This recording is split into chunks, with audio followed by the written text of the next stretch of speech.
हाँ, तो अपन पढ़ रहे थे कैपिलरी ट्यूब मेथड ऑफ सीटी यानी कि क्लॉटिंग टाइप। अब इसमें क्या करेंगे, सबसे पहले फिंगर उसको क्लीन करेंगे स्प्रिट स्वाब से क्लीन। ठीक है, उसके बाद क्या करेंगे, प्रिक करेंगे अपन नीडल और लेंसलेट से। क्लियर। फिर अपन फर्स्ट ड्रॉप को डिस्कार्ड कर लेंगे क्योंकि इसमें होगा टिश्यू फ्लूइड। दो लेंगे कैपिलरी ट्यूब्स, बहुत पतली पतली से कैपिलरी ट्यूब्स आती हैं, उनको लेंगे, उसमें अपन वो ब्लड पोर करेंगे। ठीक है, पोर किया, फिर उन दोनों ट्यूब्स को अपन रखेंगे रूम टेम्परेचर पे। अगर नहीं रख पाते तो अपन ऐसे उसको शेक करते हैं जेंटली। ठीक है, ताकि उसका जो रूम टेम्परेचर बना रहे। ठीक है, अपन 1 मिनट तक ये करेंगे। उसके बाद एक कैपिलरी ली, उसको 1 सेंटीमीटर से तोड़ा, ब्रेक किया।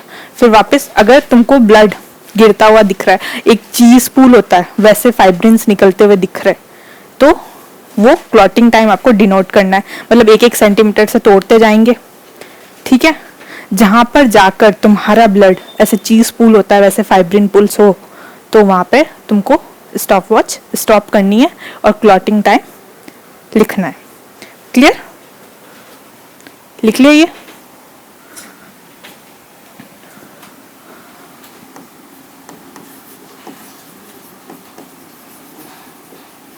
Capillary tube method.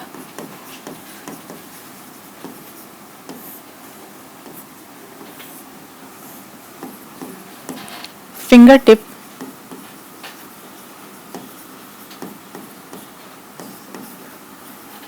clean with spirit swab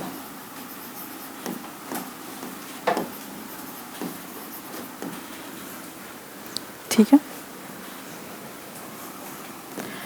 then prick on fingertip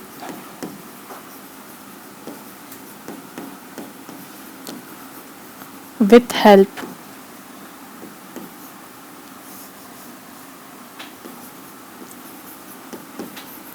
of needle और लेंसलेट। अच्छा, तुमने कभी ये नहीं पूछा नीडल और लेंसलेट में डिफरेंस क्या होता है? लिखे जा रहे हो कब से?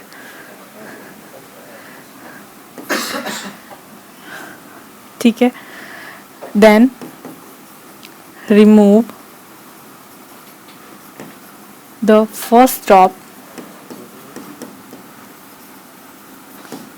of blood due to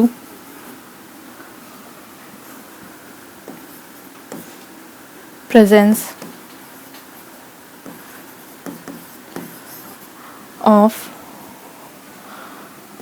excess amount of tissue fluid।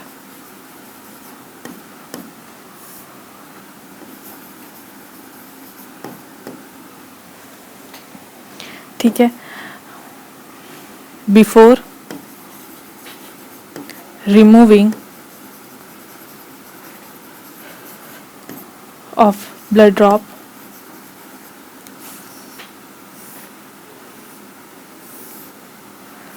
of first blood drop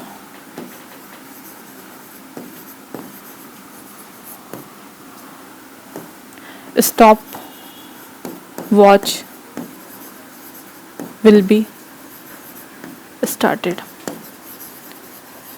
ठीक है, स्टॉप वॉच स्टार्ट करनी है फर्स्ट ब्लड ऑफ ड्रॉप को रिमूव करने से पहले। Then fill the blood in capillary tubes, 2 tubes।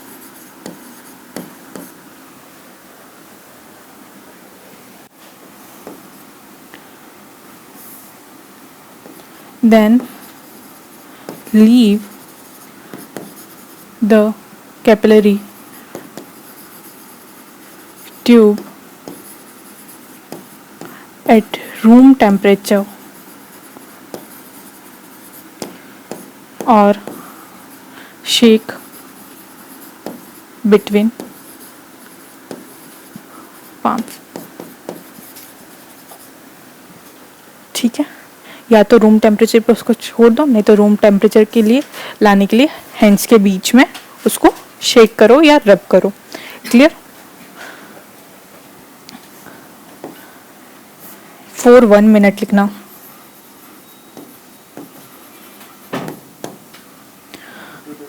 After 1 minute capillary tube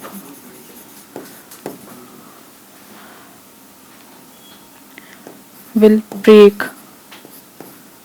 will break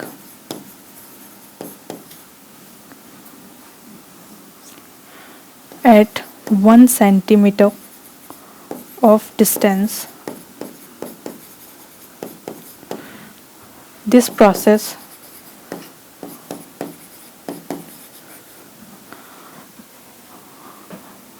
will be continued till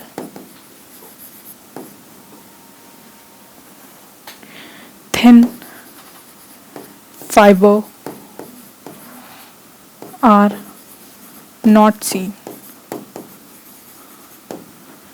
clear. आपको 1 centimetre से उसको ब्रेक करते रहना है तब तक कि जब कि थिन फाइब्रिन सीन ना हो। देन अगर थिन फाइब्रिन सीन हो गए हैं तो स्टॉप वॉच को स्टॉप करेंगे। If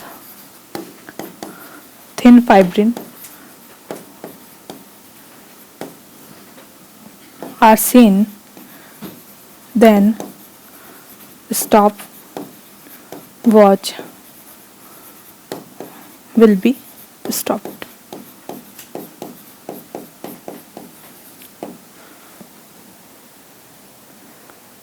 clear.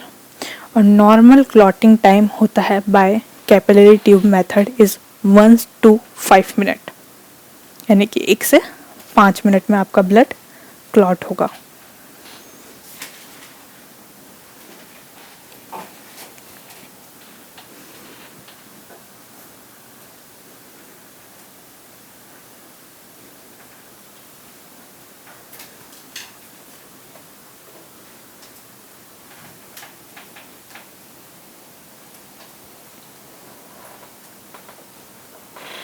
लिख लिया सबने।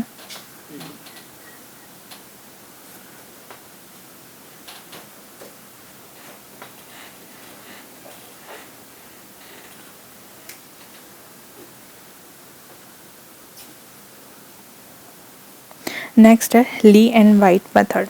इसमें क्या करेंगे अपन, इसमें क्या ले रहे थे, कैपिलरी ब्लड ले रहे थे, उसमें लेंगे वीनस ब्लड, यानी कि वेनी पंक्चर करेंगे। ईडीटी जो ब्लड होता है एंटीकोगुलेंट, उसी में अपन ब्लड सैंपल लेंगे ईडीटी वाइल के अंदर। ठीक है, कितना 3 ml ब्लड लिया अपन ने। फिर अपन उसको जो 3 ग्लास ट्यूब्स होती है, टेस्ट ट्यूब्स होती है, देखिए ना छोटी छोटी 3 ग्लास टेस्ट ट्यूब्स लेंगे, उसमें 1-1 ml ब्लड डालेंगे। फिर अपन उसको रखेंगे वाटर बाथ पर। ठीक है, 3 मिनट के लिए एटलीस्ट। कितने डिग्री पे, तो रूम टेम्परेचर पे रखेंगे। ठीक है, फिर 3 मिनट बाद आप उसको निकालोगे एक टेस्ट ट्यूब को और उसको टिल्ट करोगे, झुकाओगे। अगर ब्लड कोगुलेट नहीं हुआ होगा तो एज अ वाटर कंसिस्टेंसी वो लिक्विड फैलेगा, अगर क्लॉट हुआ होगा तो नहीं फैलेगा। क्लियर। एवरी 30 सेकेंड में आप ये प्रोसेस रिपीट करोगे। ठीक है, फिर तीनों जो टेस्ट ट्यूब है उसका एवरेज लोगे और वो जो होगा वो आपका क्लॉटिंग टाइम होगा। क्लियर, लिख लिया ये। तो नॉर्मल क्लॉटिंग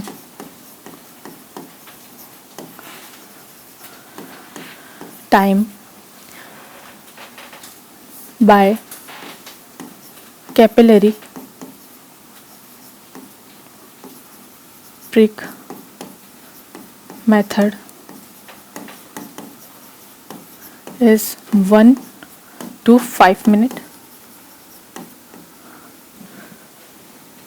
सेकंड है Lee and white method.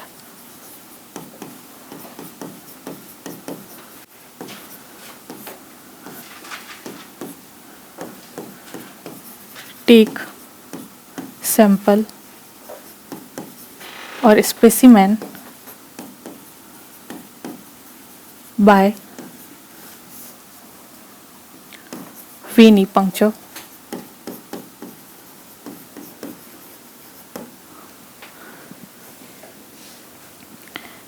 in plastic syringe.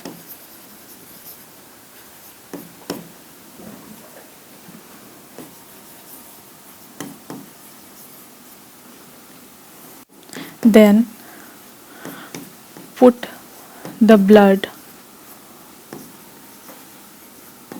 in 3 glass test tubes.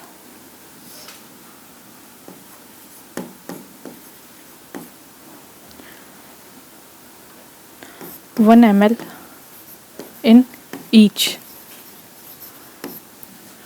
यानी कि 3 ग्लास टेस्ट ट्यूब में कितने हुए, sorry test tube 1 ml each में, मतलब 3 ml। ठीक है, clear.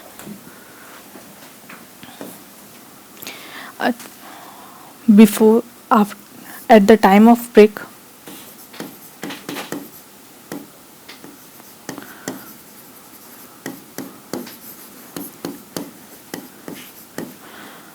stopwatch will be started, यानी जब आप ब्रेक करोगे तो आपको स्टॉप वॉच स्टार्ट कर देनी है। Then 3 test tubes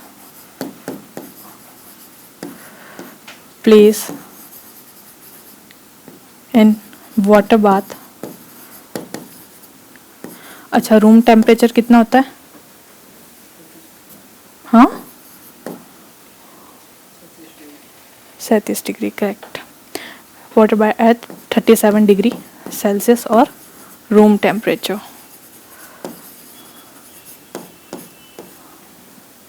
clear? For 3 minutes. After 3 minutes,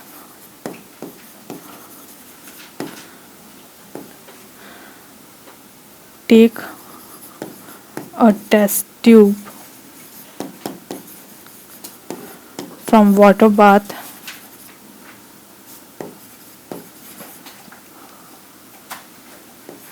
and tilt it. If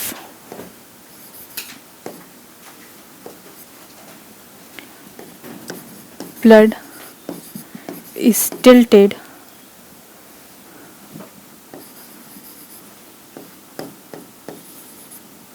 this process will be repeated after 30 second. यानी कि अगर वो टिल्ट हुआ है, झुका है, तो इसका मतलब आप उसको हर 30 सेकेंड में रिपीट करोगे। ठीक है। When blood is not tilted,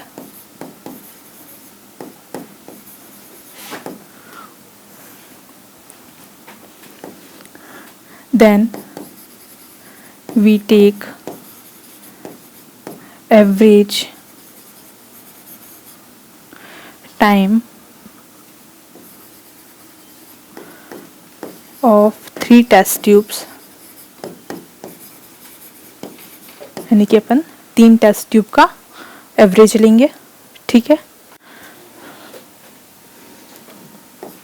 and average time is considered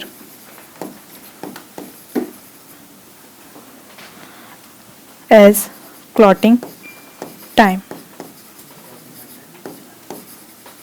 यानी कि अपन उसको कंसीडर करेंगे एज अ क्लॉटिंग टाइम।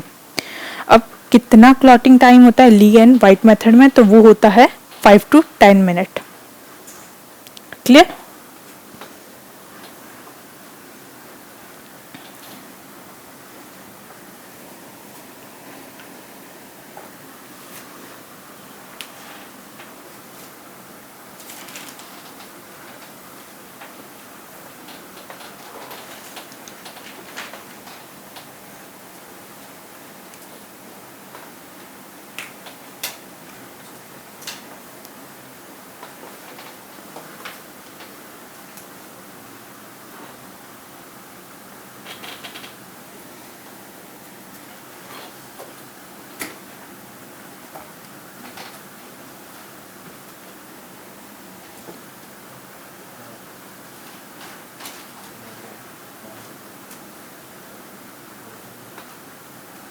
अब अपन देखेंगे ब्लीडिंग डिस जो टाइम है वो कैसे इंक्रीज हो सकता है। या तो ब्लीडिंग टाइम इंक्रीज होगा या तो थ्रोम्बोसाइटोपिनिया के केस में, यानी कि प्लेटलेट कम है, या फिर कैसे हो सकता है अगर आपका प्लेटलेट फंक्शन प्रॉपर ना हो।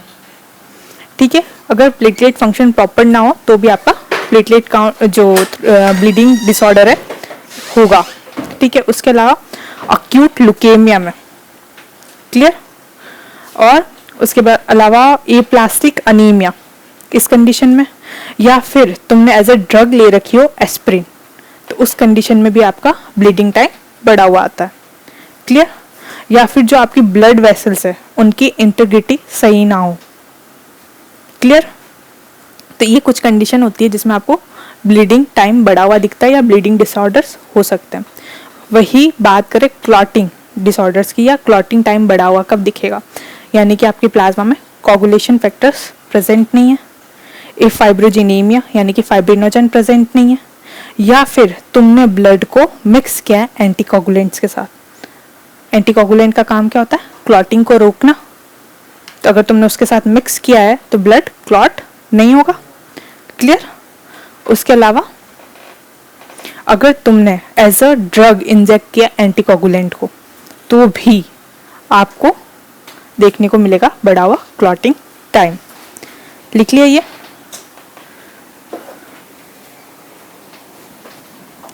Normal range of clotting time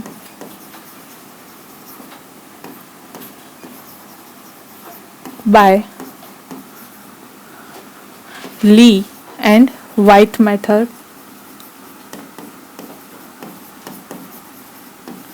is 5 to 10 minutes.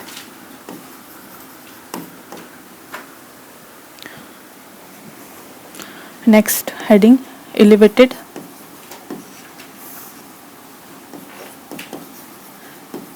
repeated level of bleeding time.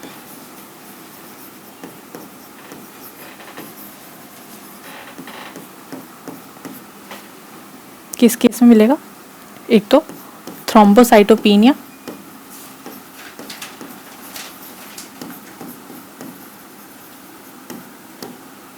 improper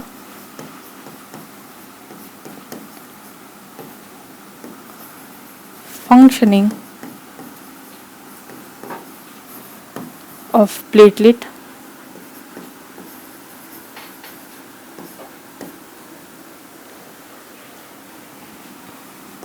acute leukemia,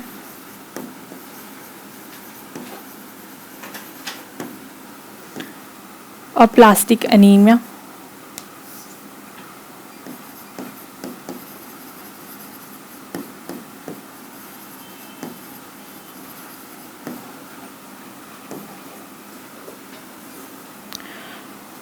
improper integrity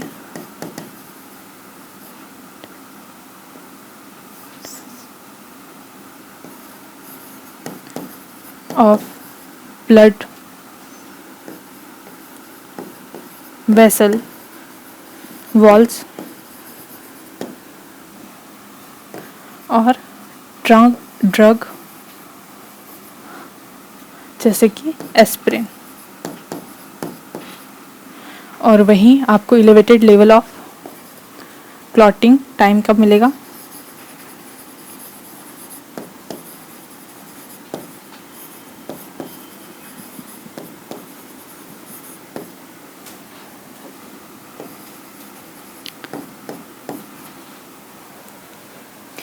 ये मिलेगा low amount of coagulation factor of फाइब्रिनोजेनिमिया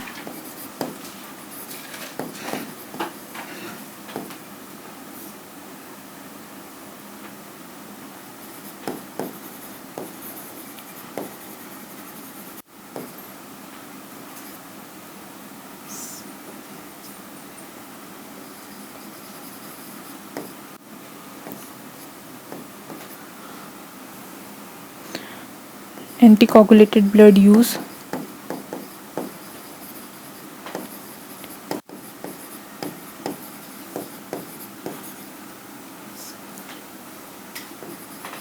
या फिर DIC में, DIC हो जाएगा डिससेमिनेटेड इंट्रावेस्कुलर कोगुलेशन। यहाँ लिख रही हूँ, लिख लेना।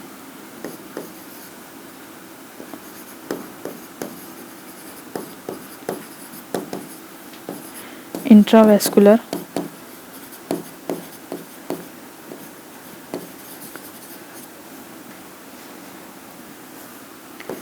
कोगुलेशन। यहाँ खत्म होता है तुम्हारा BT एंड CT।